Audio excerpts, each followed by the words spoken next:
All right. Good morning to those of you on the East Coast. Good morning also to those of you on the West Coast. I'm your host, Brandon Troy, also co-creator of Movers and Shakers Unlimited. And thanks so much for joining us wherever you're watching from. As you will know, every Saturday we try to make it a point to give you guys a goings on in the world of pop culture and entertainment. In our segment that we have each Saturday, known as This Week in Pop Culture. And of course, I will not be alone in talking about the goings on in pop culture entertainment. So it is my pleasure to welcome back to the show my co host, Mr. Spillman Trueheart, aka Spills. What's going on, sir? What's going on, ladies and gentlemen? Happy Saturday. We're back on Saturday. We've been on Sundays a few weeks, so we're ready a little bit earlier in the weekend because we want to watch football tomorrow. That and catch up on some of our shows that we may be a little behind on in terms of streaming. But that is another conversation. But with that out of the way, Spillman, shall we get to it? Shall we get into our stories? Let's get right into it, baby.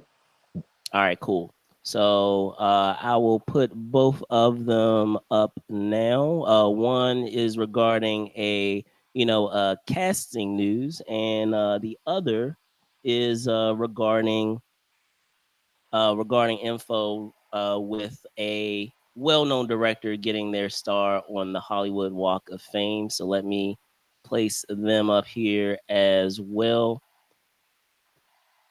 See if I can get this up here. All right, cool. So I'll dive into the first part of our story, and this is regarding, as I said, the casting news that happened this past Wednesday. This is an exclusive out of the Hollywood Reporter. Amazon's live action adaptation of the iconic toy brand Masters of the Universe found its wicked evil in the form of Allison Brie, famously played originally by actress Meg Foster in the 1987 film. If for those of you that are old enough to remember, Oh, we um, remember. The North remember, remembers. remember. I know we have some folks here that may have not have been around at that time. So I wanted to also pay homage and that respect to the actress who brought it to life. Gosh, how many years ago? What is that? 30, No, it's like 30? 40 years ago, Yeah, almost. 40, yeah. Yeah, it's So almost 40 so years ago. 37, almost 40 years ago. But yeah, Yeah. the Peacock limited series star of Apple's Never Fall, again, Alison Brie, will now play Skeletor's second in command, joining a cast that includes Nicholas, and I apologize if I'm butchering your name, Galazine and Camelia Mendez, who are playing He-Man and Tila, respectively. Now, currently, plot details are being kept under wraps, but according to the article, again with the Hollywood Reporter, the concept centers on the character of Prince Adam of Eternia, who, thanks to his power sword, turns into the muscular He-Man and is imbued with superhuman strength and abilities. With his assortment of allies, he defends the planet from the evil Skeletor and his armies. Uh, Spillman, He-Man, of course, major staple, I'm sure, of, your childhood, of my childhood as well. What are Oh, your thoughts yeah. on this upcoming adaptation that we're getting, and who we have as our new Evelyn? Um, I do remember the Meg Ryan portrayal of Evelyn in the original Masters of the Universe. I believe Dolph Lundgren was He-Man in that Yes, one. yes, he was. Yes. Yeah, yeah, you see that, ladies and gentlemen, right from the dome, ladies and gentlemen. I got that right off the top. But yeah, I think that she is a great casting. I think Alison Brie is a fantastic actress. I could really see her like really gothing it up and like getting the like cool the Eveline character. That's pretty cool. I'm pretty interested in that. So to me, I think this is a great casting. I'm interested to see the show. I think it's good that this is a show they're doing, not a live action movie, right? From what I understand, it's going to be a film. Okay, that is okay. Cool. So I can see this working. I want to see who they cast the Skeletor, how they do that because Yeah, for the sure. Skeletor in the original movie was kind of hokey looking. Um, 1987 though. 1987. yeah, but I mean, yeah, no. So, it's like I feel, but I feel like if you go too heavy into CGI, that will look goofy as well. So it's like I think that like they mastered that because the Red Skull looks like a Red Skull. So now, I think it'll work. It'll be fine.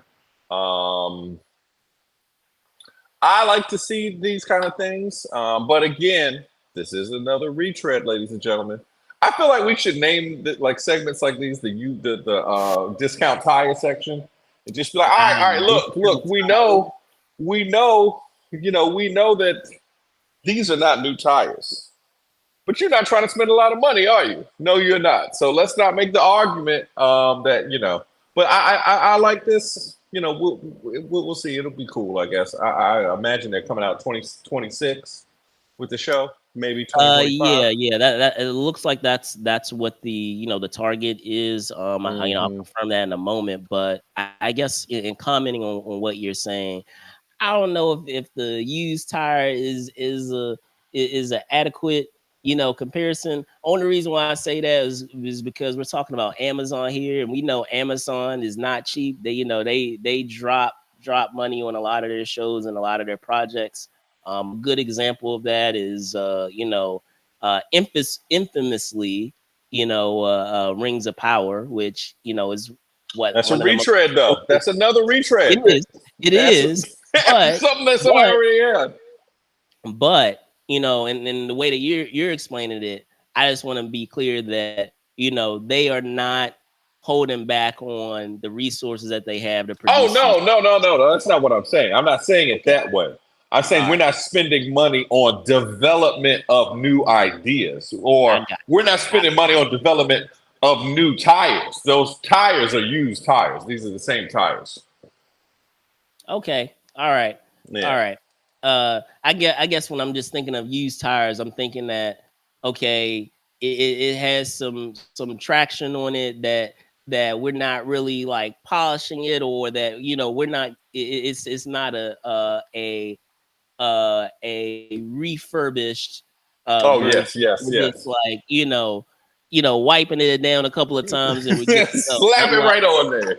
I'm like, yeah, nah. I'm like that's not the picture that I get if I'm talking about, using that Amazon money. But um and speaking further to, Bree being cast, a lot of the stuff that I've seen her in, she's been terrific in. So, I'm curious to see, what she's able to bring to Eva Lynn.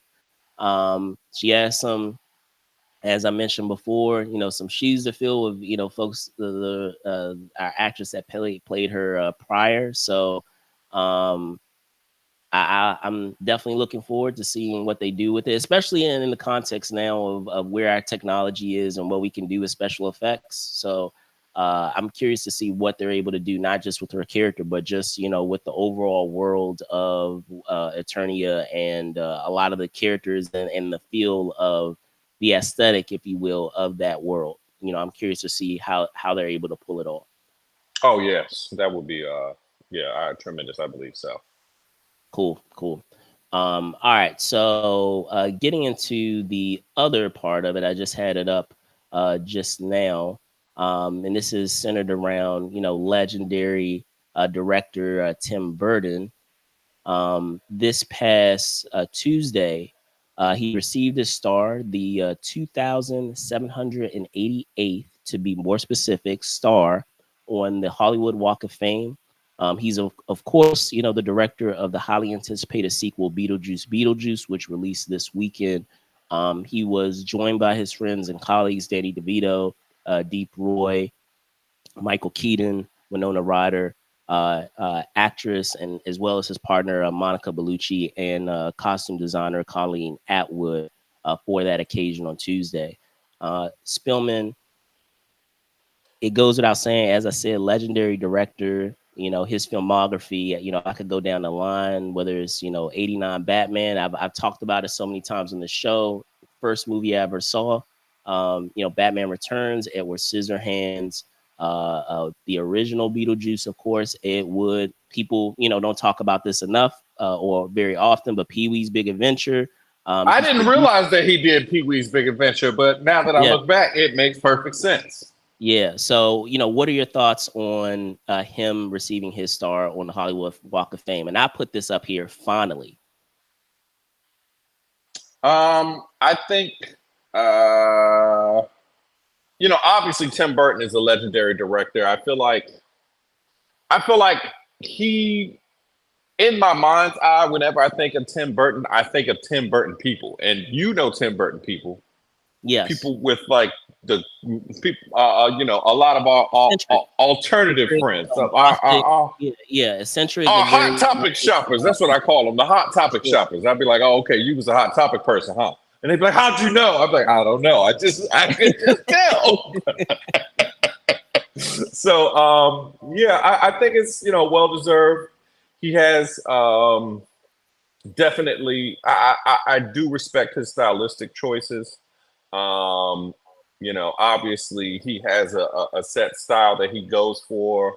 Um, I think when you look at his filmmaking, I think a lot of it, like I really remember how he focuses on the sparseness, but the inclusion in filmography, and I think that that's always interesting. Like with movies like Beetlejuice or Edward Scissorhands, even the Batman movies, like what's in the picture and what's really just space. So I don't know. I think he's well deserving of it. I wish to be in a place one day where Monica Bellucci is at my ceremony for something. That would be very right, cool. right, Like, right. yo, Can't go wrong. You cannot go wrong with Monica can't Bellucci. go wrong with Monica Bellucci, dog. In I any just, in you know, any capacity, but she gonna be there. I'm gonna be there. So that's like a very cool. fine wine, right? Like a fine Hmm wine. hmm To this Still, day. still. Um, but as I said, I mean, I just commented on it just a moment ago. Tim Burton, filmmaker that has had a huge impact in terms of growing up with the movies that I saw and the impact that they had on me, and it probably says a lot about my taste in movies too, because go figure. The first, when I think back on it, a lot of times the first movie I ever saw was a superhero film. So there you go. Also, too, the fact of what that approach was with superhero films and how many people may not want to admit it. I talk about Blade and the impact that it had. People, I feel don't give enough credit. And I mean, yes, they give credit to the Christopher Reeve Superman, of course, that had impact on the superhero films that we have now. But also, I would say the '89 Batman, because for the longest time, when we're talking about Batman, at least at that time, we were getting a lot of characterizations of Batman that were kind of goofy. And I mean, don't get me wrong, there is a place It's the and camp. yeah, very campy. And I mean, don't get me wrong, like that show was great, and it is another interpretation of the character, but we couldn't have the MCU and a lot of the movies that came later that took superheroes seriously without having the influence that the '89 Batman gave to those folks who would later make a lot of these superhero films that we have today, because it kind of revamped the way that folks looked at Batman. And don't get me wrong, I mean, yeah, we have it in the comics, but I'm saying for those that are not comic book aficionados that were used to just having the Adam West TV show, which again has its own merits and is great. You want to It still gave us another way or capacity for general audience to be able to take superheroes seriously and to see Batman in a different light other than what we had with the TV series. So and then of course, as I said, I can go down the line with all the other ones. Edward Scissorhands, all those a lot of those collaborations that he's done with Johnny Depp, have produced incredible fruit, in terms of the films that they have done. With Winona Ryder, even all of these years later, nearly a whole generation later, we now have another Beetlejuice film. But I mean, even then, with that original film. Incredible film, a film that to this day, people still quote. You still have, of course, I can't think of the name of the song, but you have the scene with the dinner scene where Beetlejuice is The um Harry Belafonte shout outs. yeah, of course. So man, shout out to Tim Burton. I think that's six Oh, foot, I'll seven also get foot. a brief shout out to Tim Burton too.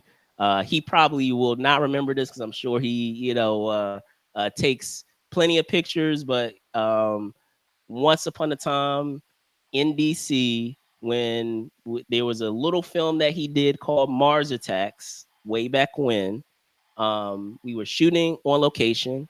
Once upon a time, I did do that way back when as a youngster, and I remember wanted to take a picture after doing the scene as a Boy Scout, and he was very gracious and agreed to do the picture. So I have to find in the attic somewhere, but even though he has that style of being very dark and very a lot of his choices are very gothic and dark, and you probably a lot of people have a preconceived notion in their head of how he is. Super nice guy, really quiet, very down to earth, but very gracious, of folks that may approach him and ask him to like get an autograph or get a picture. So I Mars Attacks was the first R-rated movie my father ever took me to. Oh, okay. Cool. That's what's up. Another Yeah, trivia. he was like he took us to that, and we was like, "Daddy, you gonna let us watch this R-rated movie for real? I We had remember to my sneak first, and watch these." first R-rated movie. That Wow. was the Wow. You R. got into No, the game late. that my father Yeah. took me to. Oh, okay. I was about to say you got into the game late because the No, no, first no, one. not the one that I'd seen. That my Okay. dad took me to. Like, cause I'm Okay. not saying that I snuck No, and that's watched what it I'm saying. myself.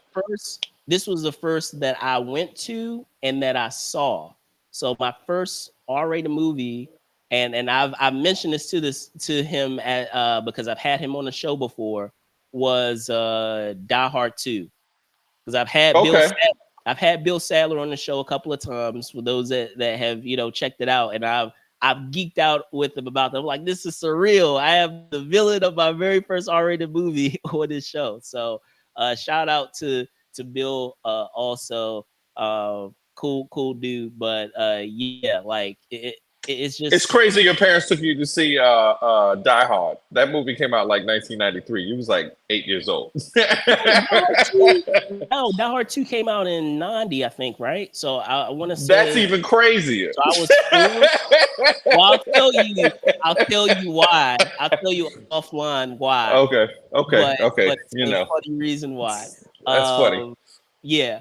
But moving on again, congrats to Yeah, congrats to Tim Burton. Burton. We're gonna hop What's your favorite into, Tim Burton movie? Batman. of course, like my Batman. first movie. Yeah, of course, '89 Batman. That's the easy answer. Just like I said, the impact that it had on me, and more than perhaps I even gave it credit for. Now doing podcasting and doing all this stuff and interest in film and all that stuff. So, but yeah, getting into trailer alley. I wanted to get into two films. One being, of course, Smile 2, and the other being Wolfman. Of course, we have it in our background here.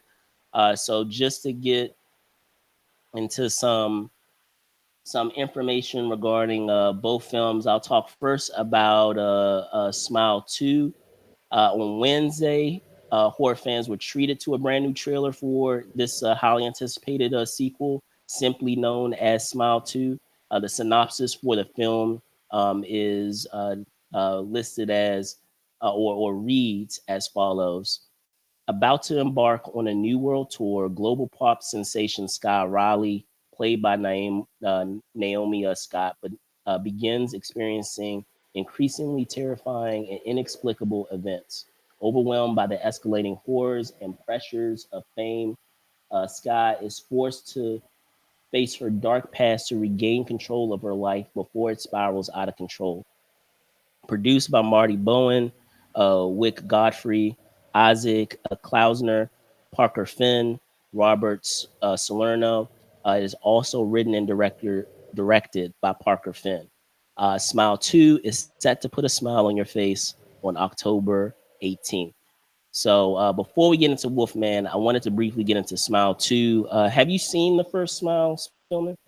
I haven't, but I've seen the trailer, and this is very interesting to me that you could be isolated. Like like when I saw the trailer for this movie, I was very interested because it's a new twist on a horror genre that really doesn't really get explored, and it's really the fear of strangers and how much you see strangers if you're a pop star. So that's a very scary thing. Like, can you imagine, like, not saying that there's an entity or anything, but having a level of like, this is why people go crazy when they're famous. Like, they have a level of paranoia and they just meet strangers all the time, and they're just afraid something strange is going to happen to them because it's always strangers. You never know what's going to happen with those people because people are a little bit off sometimes. So this is a very interesting concept. I like the way that the entity looks when she looks at people. It's kind of like almost like people are drinking the Joker venom on some Batman stuff. We're still on Batman, ladies and gentlemen, but Still on Batman. yeah, very much. Why are you smiling like that? Oh, you ate the cupcakes that had green and purple on them. Don't eat anything green and purple. So yeah, that's what I got so far for that one. I'm interested in this film. I'd like to see what they do with it.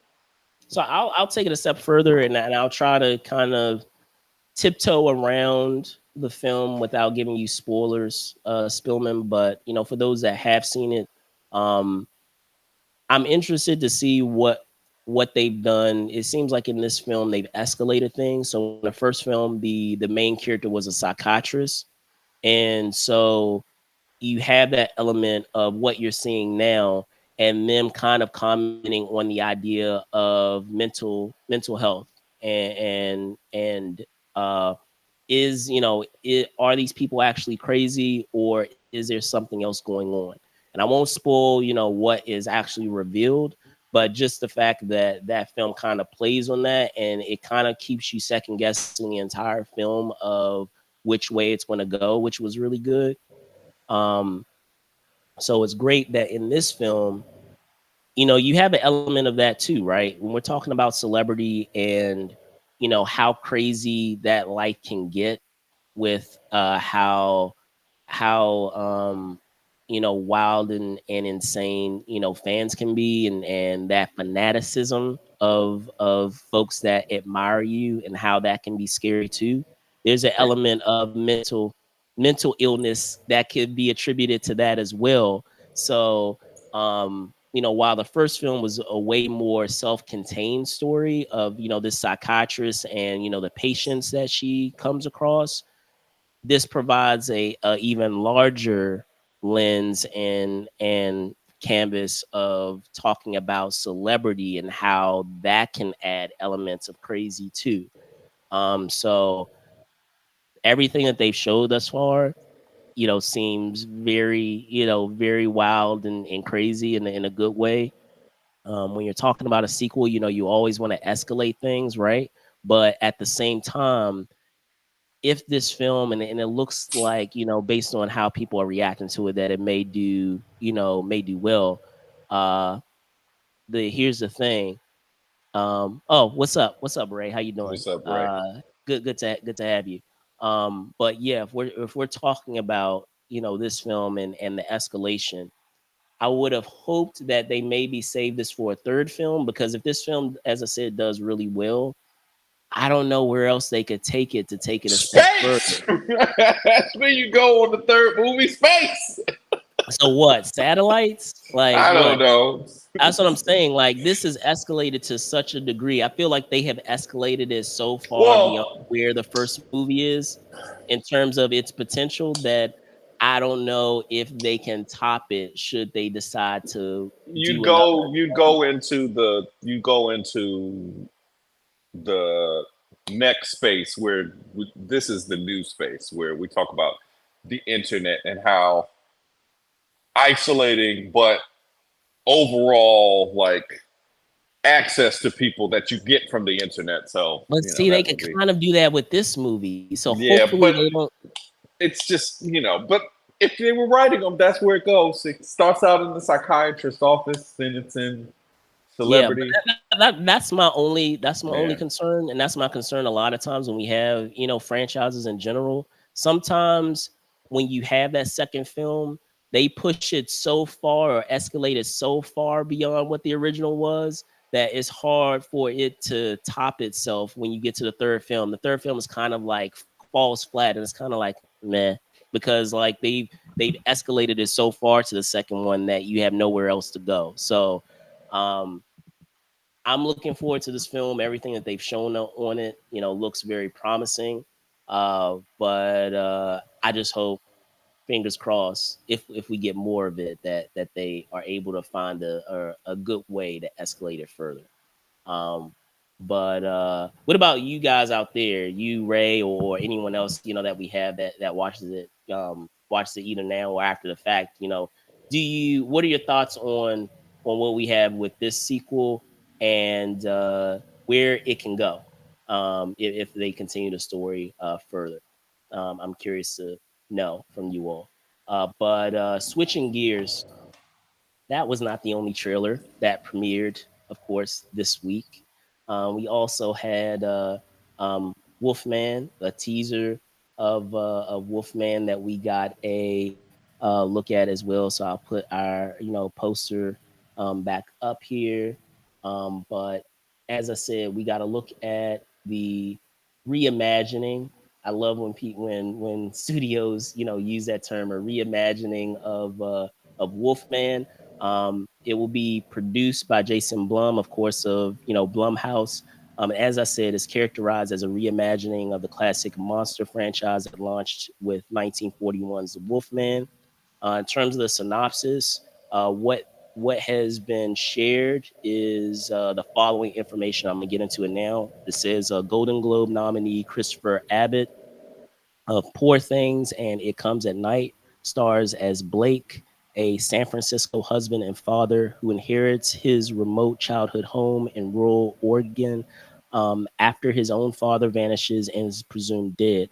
With his marriage to his high powered wife, Charlotte, played by Julia Gardner of Ozark and Inventing Anna, fraying uh, Blake persuades Charlotte to take a break from the city and visit the property with their young daughter, Ginger, played by Matilda Firth.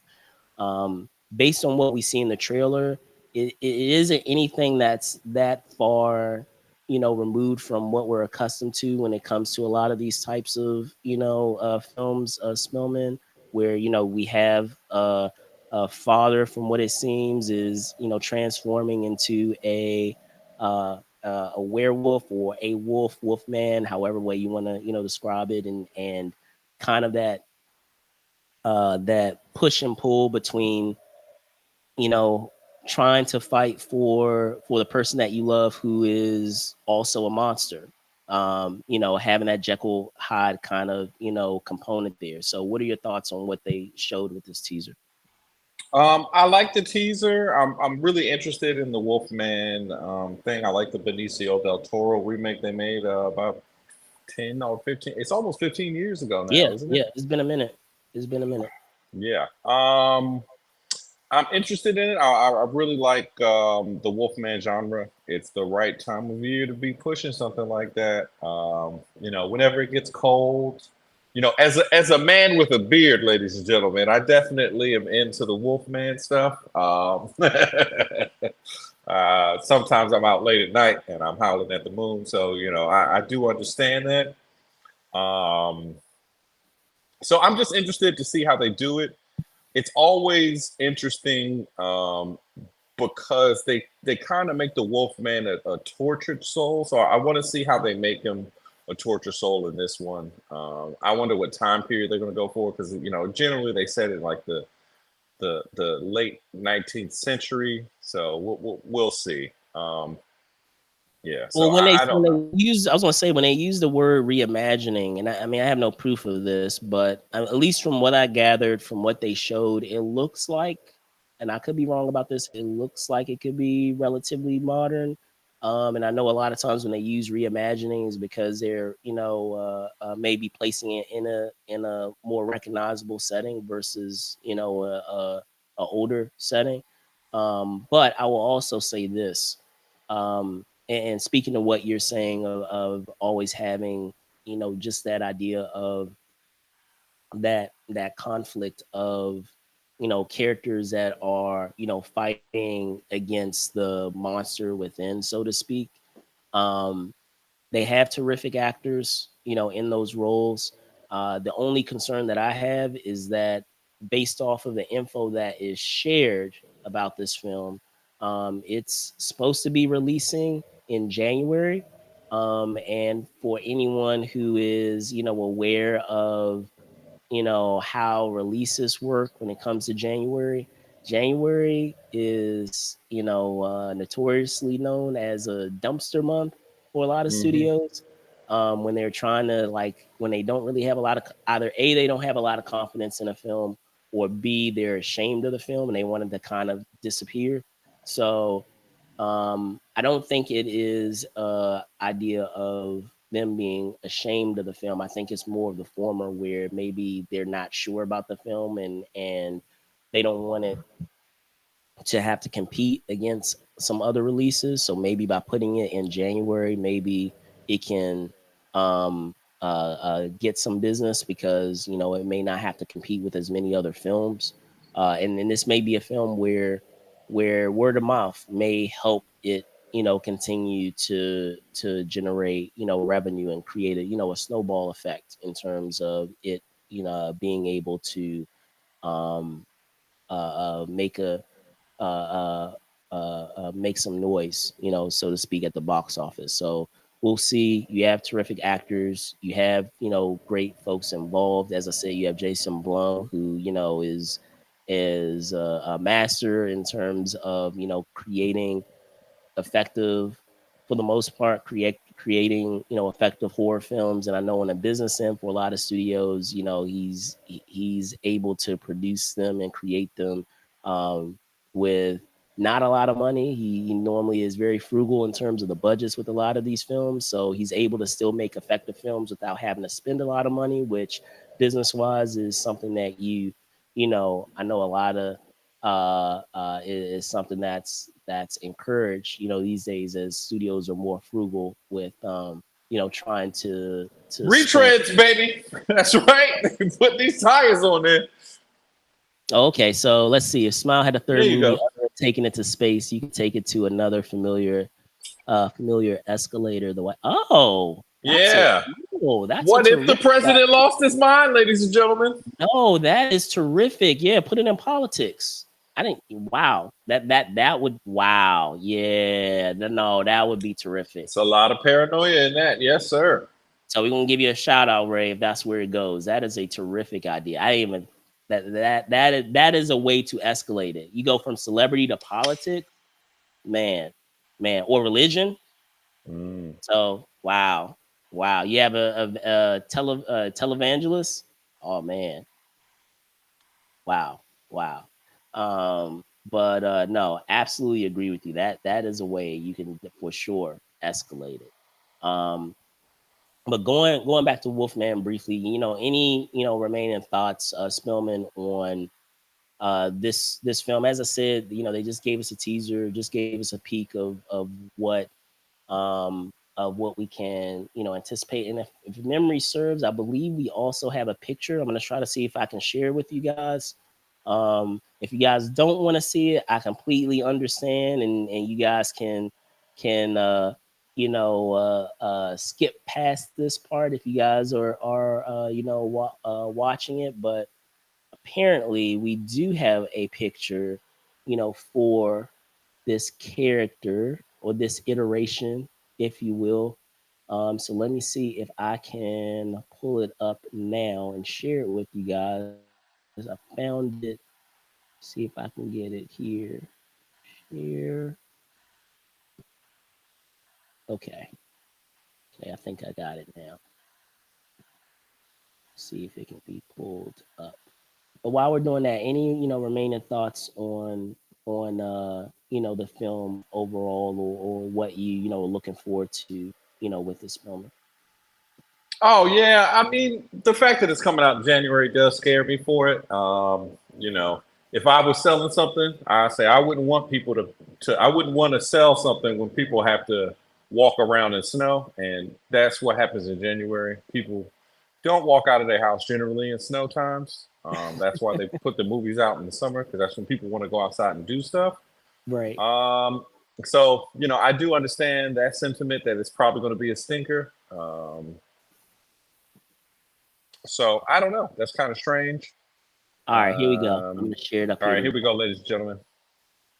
So this is Okay. apparently what our Wolfman is gonna look like.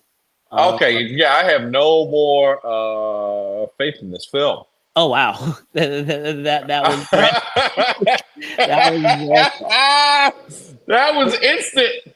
But no, I'll say this though. There have been plenty of times though where we get a look at how something is going to look, and the way it looks when we're looking at it on in a photo looks far different when it's in action That looks like an on the AI screen. creation. So I don't know, I'm still willing to give it a shot. As I said, they have a terrific cast. They have great folks behind it. They don't work in the graphics department. So we'll see. I know there has been, some folks that have really been just like you, have not been impressed by what they've seen, or what they've seen with this character. And who knows? Like I said, they may even tweak it a little bit based on how the response has been. This I is mean, not real. You're trolling me. This is not real. I'm This is not. not a real picture, is it? This is really what they're No. coming out with? I mean, Why apparently does he have a face? This looks like a this- baboon. This looks nothing like a wolf. I don't understand what you're saying. This is supposed to be the wolf man? so from what I understand, it's supposed to be. Like, I would believe you better if you said this is the smile monster from the movie Smile than if you said this is the wolf man. Because why is he bald? Right. Exactly. No, I get you. What's going on here? He doesn't even look that wolfy. He looks more like And again, shout out to the Screen Junkie, because I wanted to be able to pull up the picture, and they did have it in their tweet. So this is Screen Junkie, originally sent from Dan, confirmed by Daniel RPK. this looks more like a vampire than a wolf. It looks like a Yeah. generic movie vampire, ladies and gentlemen. I'm really disappointed in this. There's no like, wow. So as I said, it may look different. We'll see. Maybe it'll look I'm different in the I'm content. really disappointed, ladies and gentlemen. I don't know about you guys, but that was Hey, that was quick. that's the worst thing. I That think was I've never been like. I don't think this has ever happened to me on this program, ladies and gentlemen. I don't think I've ever been like at a loss. Like they paid people lots of money to do that. As I said, maybe it's just a horrible picture. Maybe they just have a really bad capture of. Maybe it's the in between of the change. Like maybe it's just It as could he be. saw the moon. Maybe he just saw Well, the moon and he's gonna maybe become more wolf-like. trying to pull for straws here. Maybe the character, maybe the creature, like you said, evolves further, and maybe that's kind of like a kind of a proto, I guess, transformation that he has for some of the film, and then maybe he evolves further to look even different, even more ferocious than that, and maybe they're trying to save that for the film. Could Yeah, be. that thing looks like it's got a substance abuse problem or something. It's just like it looks like it's been sleeping on the streets. That looks like the Wolfman's been sleeping on the streets. He hasn't been eating anybody. He doesn't have a home. That's his on the streets Wolfman. Wow. Why is he bald? I don't understand that. Like, wolves have hair. Well, that doesn't. Can you go back to it? Can we go back to it, ladies and gentlemen? back. Let's get back to it because I still want to talk about this. This is But the craziest thing. Here's a thought. Maybe because remember, based on what I was saying in This looks like from the Thriller video when Michael Jackson was like, "Get away from me!" based on the synopsis that I gave, maybe this is the father. It could be, maybe they haven't really revealed what our main character looks like, and maybe the father, because I'm gonna go back to the synopsis. I'll go back through it because it seems to imply that something happened with the father as well. So maybe the father has the curse and passes it on to the son. Um, yeah. So Well, see, that's the it says, lore. That's the lore. You know. yeah. So it says, yeah, it says Blake, husband and father inherits his remote childhood home in rural Oregon after his own father vanishes and is presumed dead. So maybe the reason why it's bold is because this is the iteration that the father has, and maybe this is what we see in the beginning of the film when the curse is passed to the son, who is our main character, and maybe the son does look different. So maybe this is they're trying to trick us with what the final product is going to be. Maybe this is what the father looks like and not necessarily him, because that would make sense if he's older and he would more than likely be bald, and we see white hair here, so maybe that's what's going on here. I will hope that that's so, but he still don't look like no wolf, man. He just looks like an old man with bad teeth and like pointy fingernails. He looks like you could push him over very easily. Well, as I said, we'll see, man. We will see. We will see. But that is going to do it for our show today for this week in pop That culture. was so disappointing, ladies and gentlemen. I can't believe this. That was so uh, bad. but without further ado, I'm going to punt it over, as always, to Spillman before I give my final words. Spillman, can you tell folks where they can All find right, ladies and gentlemen, we're here for the love. Thank you for tuning in each and every week with us. We like to have good times. you? You know, Absolutely. you can check me out at Truly Spill on Instagram. Um, Otherwise, I'm going to be sad. Don't make me sad, ladies and gentlemen. And also, make sure you subscribe and tell your friends about our wonderful program. All right, excellent. So again, I want to thank Spillman for always co-hosting and talking about all of these stories that we have here on the show. Always grateful to have him on here. He's one of the few folks that I know that can is versatile enough to be able to talk, film and TV, but sports as well. Not a lot of folks that I know can cross pollinate over all those different topics. Well. So appreciative to have him on here. As I've mentioned at the top of the show, I'm your host, Brandon Troy, also co-creator of Movers and Shakers Unlimited. Thank you guys so much for watching. Be safe out there, and see you soon. Peace. Peace, ladies and gentlemen.